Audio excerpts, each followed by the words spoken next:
Hi guys, it's Brendan McRae from British Parts Northwest, and today we're going to be doing a quick video and we're going to swap out the rubber brake hoses on my 67 Sprite and we're going to replace them with braided stainless. Hang on. So what are the advantages of going to a stainless braided brake hose versus a standard rubber hose? Well, over time, with your standard rubber hoses, eventually what you can get is internal swelling inside the hose. And at that point, you're actually flowing a lot less fluid through the hose from the rigid line to your brake components, either your calipers or if you've got drum brakes, your cylinders. And what that does is effectively gives you a mushy pedal feel. Obviously your performance, the brake performance, is not nearly as good as it could be. You're not stopping in the amount of time you should be stopping in. And if you have other issues where you only have a failure on, say, one side or the other, it can even cause your brakes to drag because the fluid isn't getting back up through the hose and retracting the way that it should. And that can even cause you to pull in one direction as you're braking. So it can cause some very unsafe conditions. And that can happen in really just a few years' time with rubber hoses. Well, if you use a stainless braided hose, you just don't have those swelling issues. So you have much better pedal feel, and your car is actually probably going to stop in the distance relative to the speed that it's supposed to. So those are the advantages of going to something like this. It's not just for race cars anymore, but it's a really good thing to have on a street car as well. So these are the premium brake lines from Goodridge. This is our SBK102. This is going to fit your Sprites and Midgets from 1962 until the end of production. And oh look, we got decals too. I wonder if I need any more decals for my boxes. I don't think so, but it's nice to get those. Okay, so let's take a look at what we got in here. We've got, these are the banjo bolt style. So these are going to be for your front lines. And then you're going to have your rear line.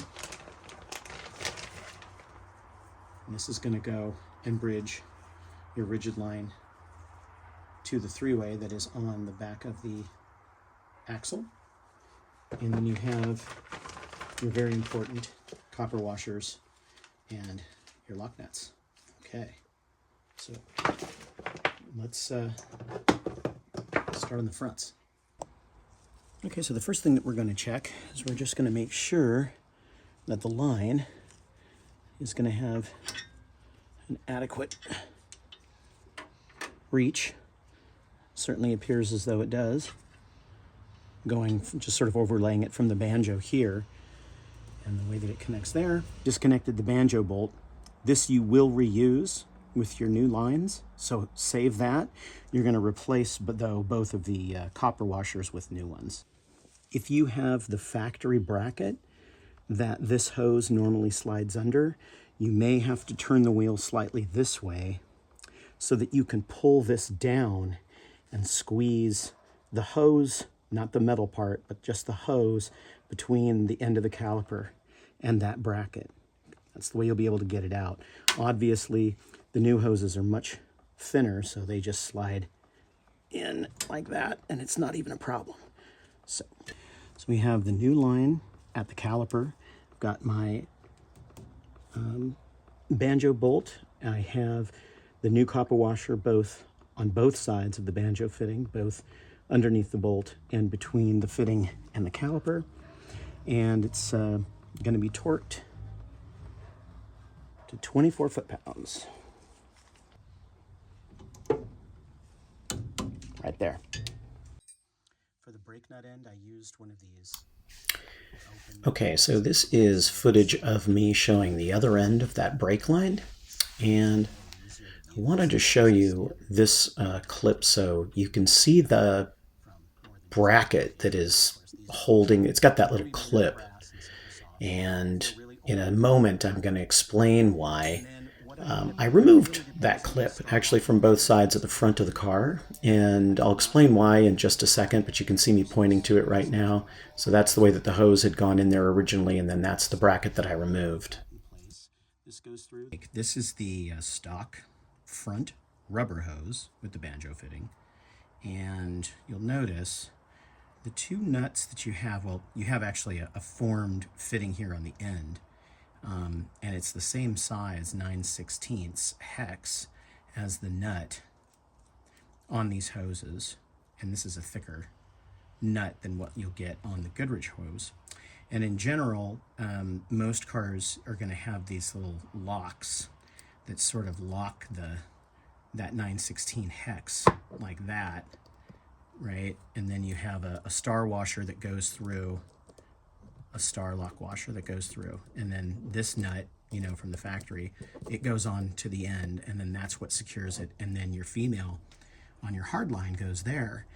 Well, I removed both of these off of the car because with these lines, they're not really needed, and because this is actually now a 1/2 instead of a 9/16 size, so it doesn't get locked into this tab anyway, so this is no longer needed. So then you can just put that directly up to the metal tab, put on your star washer, and then you can either, well, it's actually best to use the one that comes with the Goodridge lines because it's a thinner washer, and it gives you more room here for then to have your female nut go on the end there. So that's just a little change that I thought I'd mention. These aren't really needed for these front brake lines at all.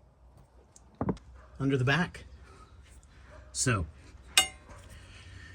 rigid line from the front, comes to our hose, goes over, hits the three-way here, which goes to both other sides of the axle.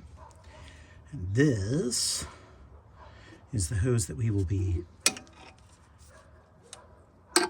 changing it with. As you can see, we probably have more than enough room, so it looks like it's going to be a good size. Now, of course, you're gonna disconnect this end over here first, because this end over here has to be twisted with the hose. Okay, this is the short end of our hose. We're going to take our copper washer. It's going to go on there. And we're just going to see if we can't just get that started. There we go. And we're just going to get that. We're going to try to make sure that that washer is as centered as we can because it's a little bigger, but there we go. Looks good. And then I think we're looking at a 1/2 inch.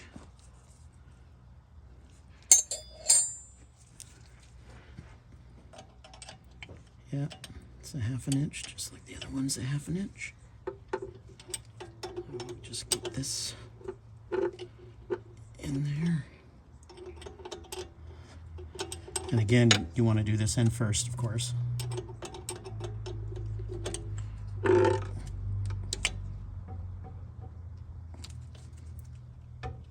All right, nice and tight now.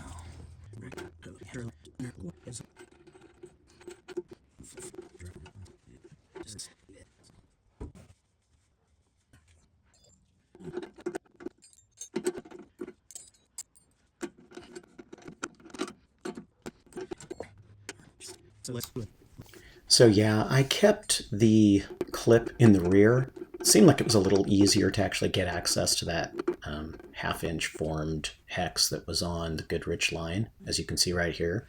And it worked perfectly fine, so I didn't worry about it. I just left it in place. So I had a chance to take the car out and give it a test drive, and the brake feel is terrific. The car is stopping probably better than it has ever. So I would say it's a pretty good upgrade. If you want to buy a set of these Goodridge stainless steel brake lines for yourself, the part number is SBK102. They're good for Midgets from 62 through the end of production, and I think it's a fantastic upgrade. One thing I wanted to mention, you know, when you're working on these and you take a look and you see that you might look like you don't have enough slack in your brake lines, remember that when you've got the car jacked up, you've got your suspension unloaded, so you're going to get that slack back when you put the car back down. You're going to gain that slack back in your lines. Just keep that in mind, okay? And I'll see you in the next video.